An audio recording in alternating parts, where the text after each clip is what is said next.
బాబాయ్ కూటమి ప్రభుత్వం వచ్చిన తర్వాత ముఖ్యంగా చంద్రబాబు నాయుడు గారు ఏదైతే హామీలు ఇచ్చారో అవన్నీ ఒక్కొక్కటి నెరవేర్చుకుని వచ్చారంట. కంపల్సరీ నెరవేరుతుందండి. త్వరగా మీద చాలా బాగుంది సార్. సరే గత ప్రభుత్వంలో ఎట్లా ఉండేది, ఇప్పుడు ఎట్లా ఉందంట? ఇప్పుడు చాలా బాగుంది. అప్పుడు మహాయాత్ర పడిపోయి నరకాలు పోసాం నిజంగా చెప్పాలంటే. ఇప్పుడు చాలా హ్యాపీగా ఉంది. అన్ని అందరూ కూడా బాగా అనుకునేవన్నీ బాగా జరుపుతాండి. కంపల్సరీగా అన్ని బాగా చేస్తాండు. అందరూ కూడా మంచి ఆనందంగా ఉందండి.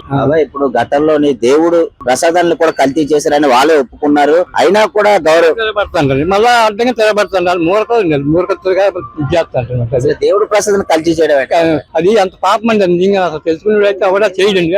ఆ దేవుడే చూడాలండి అటువంటి ఇంకా మనం ఏం చేయడం.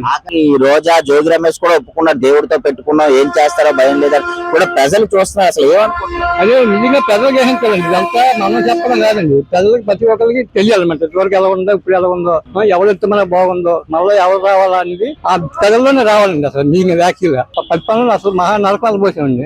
చెత్త పన్ను, ట్యాక్స్, తర్వాత కొలాయి ట్యాక్స్ డబల్ దెబ్బరండి.